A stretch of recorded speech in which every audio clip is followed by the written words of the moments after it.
quando se demarcou as terras indígenas, o que ele falou aqui, a gente não sabia como se deu todo esse procedimento. A gente não acompanhou. Poucos indígenas que esforçaram para que entendesse a língua de vocês, que é português, eles acompanharam, mas tiveram a mesma potência que as pessoas que estavam lá frente a isso? Não, podia interferir em pouca coisa. Por isso, pessoal, as terras indígenas não está completo, está com vários espacinhos que ficaram fora. Está feito um zigue-zague. Esses pedaços, parece que a maneira de você ir lá e escolher isso aqui não é bom para... Dá essa ideia para nós, né? Por isso que muitos lugares considerados lugar sagrado, infelizmente ficaram fora. Ali está registrado nossa história, nossa mitologia acompanha tudo. Tanto que você for para o Xingu, você pode encontrar pinturas rupestres, aonde aconteceu na história um grupo de jovens que estava no ritual de furação de orelha, onde cobra estava comendo todos eles e ele estava jogando, igual a gente aqui, estudando esse grupo, e a mesma coisa acontece no ritual de furação de orelha. O mais feio, eles jogavam para a cobra comer, ser peixe grande comer. É você. Jogava tudo que tinha assim, aí conseguiram escapar porque o passarinho ajudou. Então essa história está lá e está fora, infelizmente. Onde o Sol e Lua fez barragem para que o peixe que comeu o seu irmão não conseguisse mais ultrapassar, então lá também está a nossa história. Então é isso que eu estou falando. Aí, pessoal, eu preciso de terra para pegar meu material, para que eu faça minha construção, para que eu faça meu artesanato, E que infelizmente hoje isso está tudo na terra dos não indígenas. E se estamos dizendo que é muita terra para os indígenas,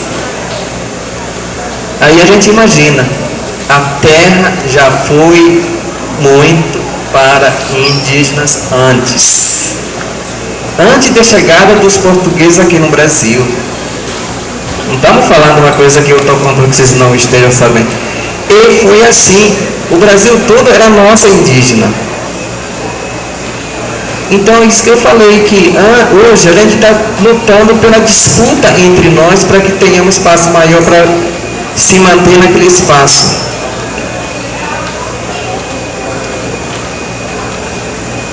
Se não fosse doença, se não fosse canhões, se não fosse arma de fogo, os índios no século inteiro estavam por aqui. Não significa também que os indígenas na época se guerreavam entre eles. Se guerreavam também. E aí vem atravessadores do mar para contribuir para que eles ficassem com esse número que hoje, por isso os indígenas se tornam como minoria.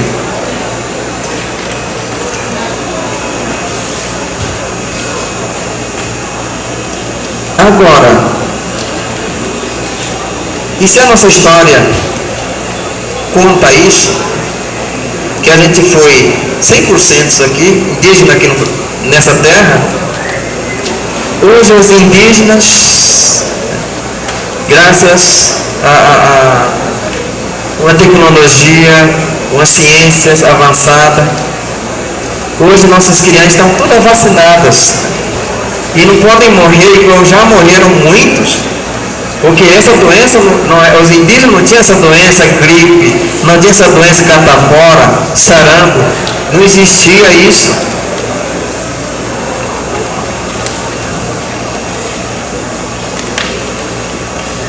Aí levando para o lado do ponto de vista jurídico,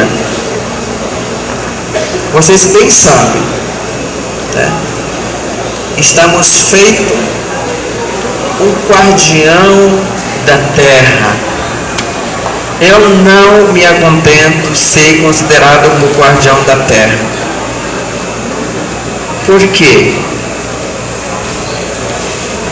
Do ponto de vista jurídico, quem definiu isso, a terra indígena é destinado para uso exclusivo, né, da terra. Tudo que tem lá, o índio tem como usar e viver, né?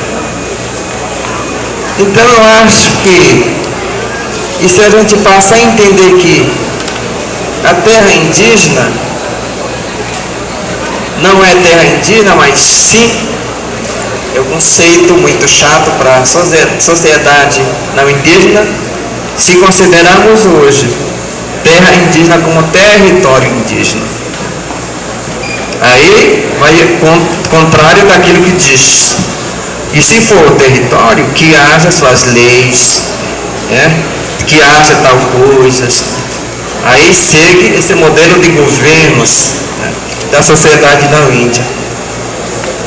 Não significa que os indígenas não tenham a sua própria organização social, política. E se não tivessem, eles não estavam organizados nas suas aldeias como estão, nas suas comunidades como estão. A nossa organização como ser humano nos coloca que a gente tenha, né, essa estrutura. Então, pessoal, a terra é de uso coletivo. Se alguém está dizendo que é muita terra para pouco índio, e se a gente considerar então, nesse momento, vamos destinar então essa terra para cada um dos indígenas, e eu quero ver a bancada ruralista. Acho que a sociedade toda estaria pulando, porque não estaria de acordo. E se eu me reivindicasse o meu pedaço de terra para manter a minha família? Mas não é isso. Em muitas das terras indígenas moram vários grupos indígenas falando sua própria língua diferente, com sua organização diferente. Amanhã vocês vão ver. Eu estou nesse estilo aqui e você vai olhar para o outro indígena que vai estar com outro estilo. Ué, eu pensei que todos os índios fossem iguais, todos falassem uma língua só, que os índios se pintassem do jeito como uma pessoa se pinta, que todo mundo se pinta. Não é assim, né? Então eles moram num pedaço da terra, né? Ali mora várias famílias, né, diferentes etnias, não tem divisão nenhuma de limite. Esse é o que eu estou dizendo sobre muita terra para pouco indígena, dizer que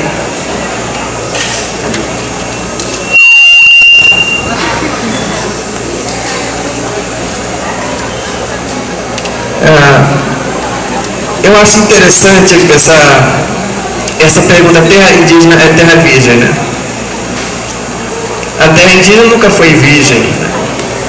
A terra indígena foi até considerada como terra intacta. Quando os portugueses chegaram aqui, levantou a sua bandeira, a sua espada, dizendo: eu descobri a terra. Descobriu a terra? Só animais estivessem naquele pedaço, né? Mas ser humano intelectuais como eles, que é capaz de manter a sua organização, que é capaz de viver naquele espaço, e aí, se eu considerar como terra? Então, a terra já foi ocupada pelos seus habitantes. Então, o que acontece? A terra indígena hoje está vulnerável a qualquer situação ambiental. Essa é a grande verdade. Está sendo perseguido, né?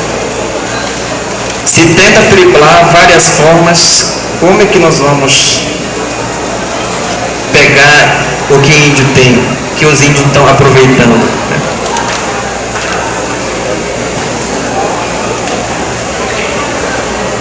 Índios vivem em extrema pobreza. Esse ponto é importante para a gente refletir. Por quê? O índio não planta e produz para vender para seus parentes, para seus irmãos, seus familiares. Toda produção, plantação é dividido entre todo mundo. E por isso que ninguém passa fome. E se você pega um pedaço, ali se você pega um peixe, aí você olha para tanta gente que você vai alimentar. Mecanismo: oferecer cesta básica, né?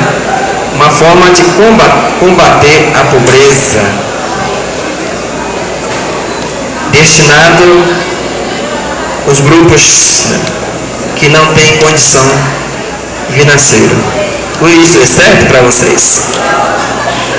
Vocês querem que todo mundo, todas as pessoas continuem no estado, na condição que está, vivendo de cesta básica, outro vivendo de programas sociais, como forma de governo justificar que estão trabalhando para combater a pobreza? Brasil sem fome, é isso? Não é isso. Os indígenas hoje estão nessa extrema dificuldade porque não tem mais onde plantar. Então eu quando fiz uma viagem para Mato Grosso do Sul, eu vi um grupo indígena recebendo cesta básica. Lamentavelmente a gente fica olhando com os dores aqui na goela dizendo: isso não é certo. A gente não sabe até quando isso vai durar. Não é isso que a gente quer.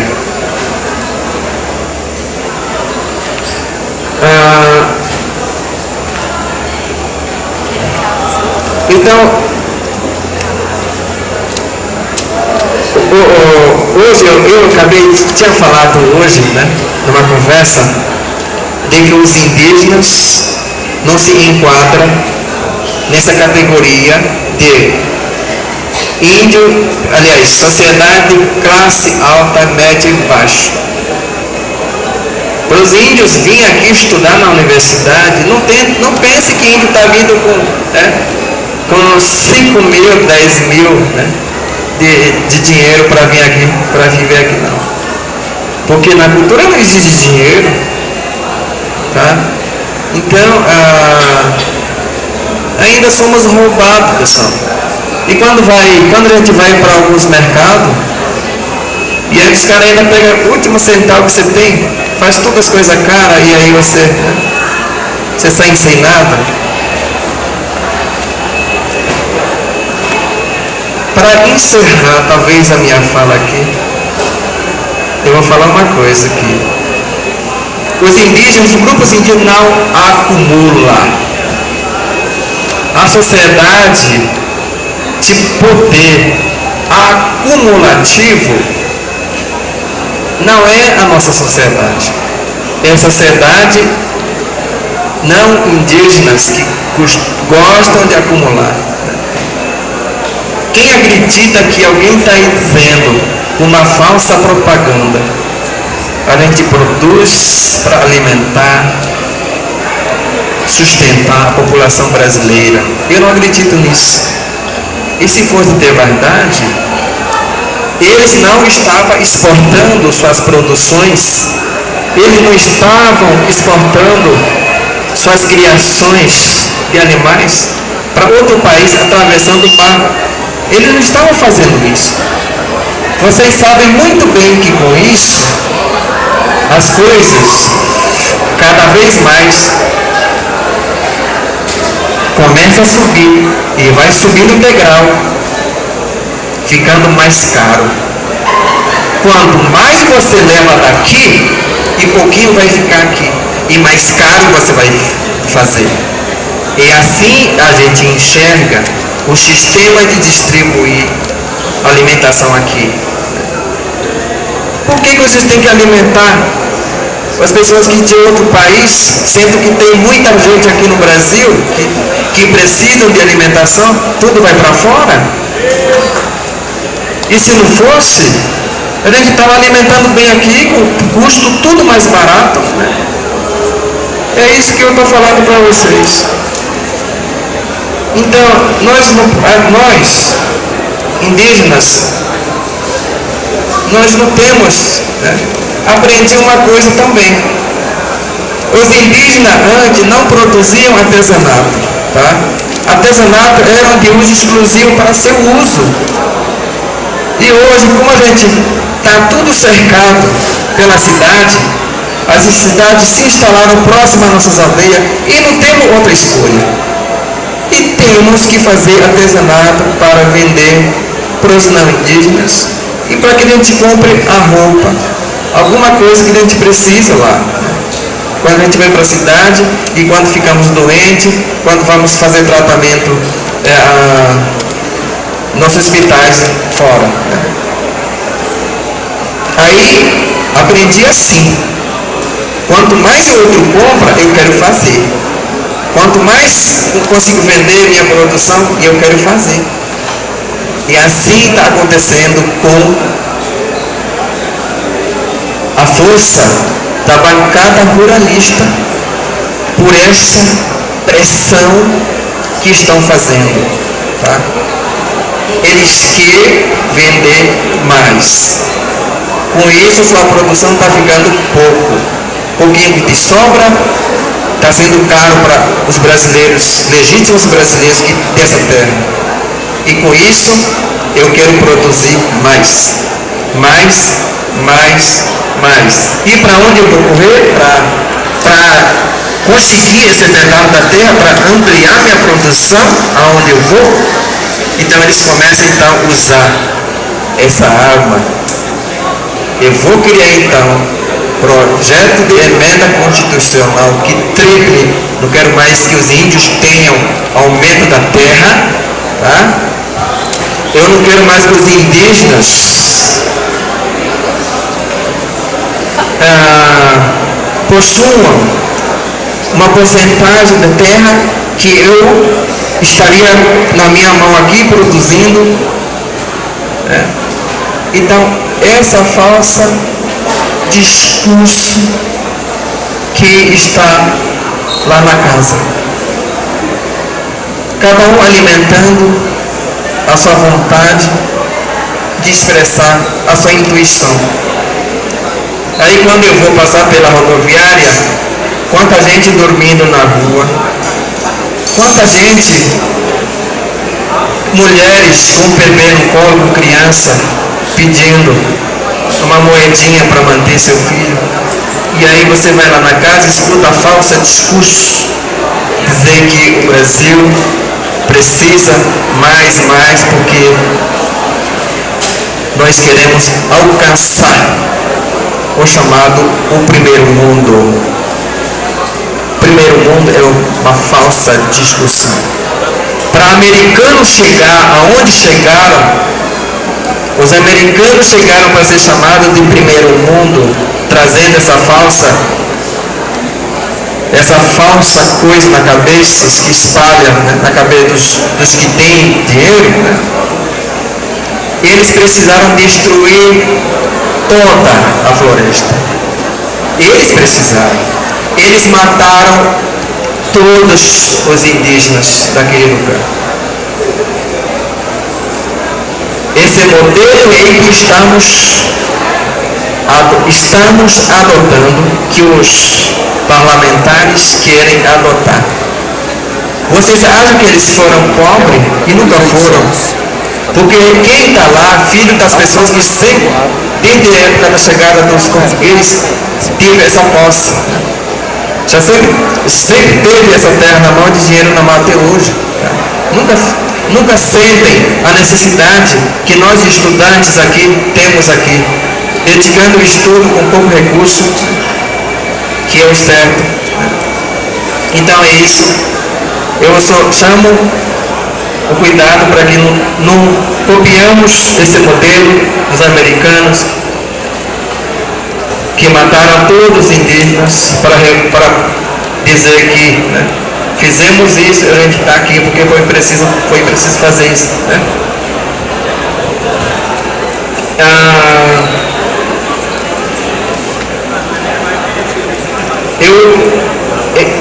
Eu aqui faço um pedido, né, para setores aqui, a universidade que tem seus programas tanto na graduação, na pós, que abram espaço para os indígenas, porque se vocês não instrumentalizar os indígenas com o instrumento que vocês têm na mão, os índios não vão saber se defender, né?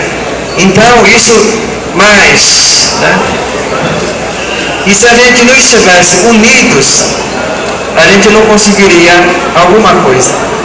Então por isso eu quero acesso aos indígenas na universidade, que façam direito, porque fazendo direito ele pode encarar, né, quem está aí confrontando, quem está aí, quem é essa pessoa, senão quem é essas propostas que surgem, que contraria tudo um acordo feito entre aqui os líderes do Brasil com os líderes de outros países quando assinam um acordo que é da OIT, Trabalho, Organização Internacional, e outro, Declaração da ONU. Tá ok? Então a gente não pode ver que eles ajam de maneira infantil, que eles distribuam o que eles têm, que todos tenham o mesmo acesso, que todos tenham a mesma condição. Então, eu estou finalizando e agradeço e faço convite principalmente para amanhã, uma sociedade jovem, para ir tomar de novo a rua para a gente ir, tá? O rumo à esplanada, reivindicar o que está escrito. Eu não estou pedindo favor, eu estou pedindo que se cumpra o que está escrito na Constituição Federal. Não se brinca com texto, não se brinca com sociedade. Tratem a sociedade como ser humano. Hoje você está na Câmara com sua cadeira poderosa, amanhã você pode estar fora. Mas acontece que se eles acumularam, não vão poder viver igual essa vida que a gente está vivendo. Nunca vão votar pobre, porque eles já têm tudo, né, prontinho na sua cesta. Ok? Então é isso. E eu queria assim cantando então para vocês para finalizar. Eu vou cantar para vocês aqui para finalizar. Que depois eu vou traduzir o que vai ser cantado aqui por mim. Ok?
O povo meinaco, ele comemora a época do Piqui, que vai ser no mês de novembro, em breve. Eles fazem a festa para comemorar essa época de piqui. E aí ele canta assim: traz a sua filha. Eu estou fazendo a convite para a mobilização, né? Traz a sua filha para mim. Eu quero ver o cabelo caído da sua filha na minha frente. Então a música está dizendo isso. Patuá Tacumá, traz a sua filha. No Iagalupei, para sua filha dançar como a dama. Macá, Nanupa, para eu olhar. O Purutapataim, na maneira de diminutivo de cabelinho da sua filha. Tá? Então, para quem é a mãe, para quem são moças, a festa de Piqui convida a todos vocês que amanhã vocês vão ser contagiados por uma emoção assim, aonde nunca vocês terão um espaço, uma abertura para o coração de vocês se abrir e dizer: é assim que vocês vivem, é assim que você vê o mundo. Então amanhã eu quero que vocês, nesse momento, se sintam assim, com energia, porque a gente acredita que a força está tudo com o coletivo, que um ânimo espiritual está sempre aí animado. Nós somos movidos a isso. Muito obrigado.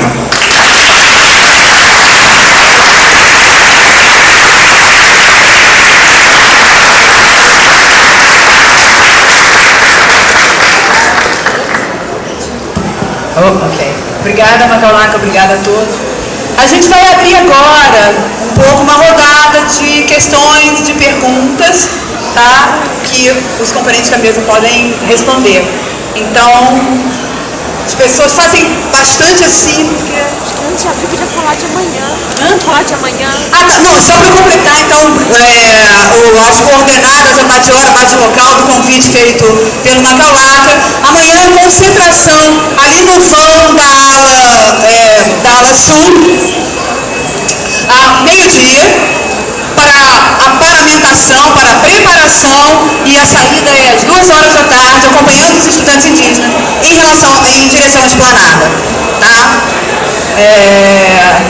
Bom, então eu vou abrir agora para perguntas, questões.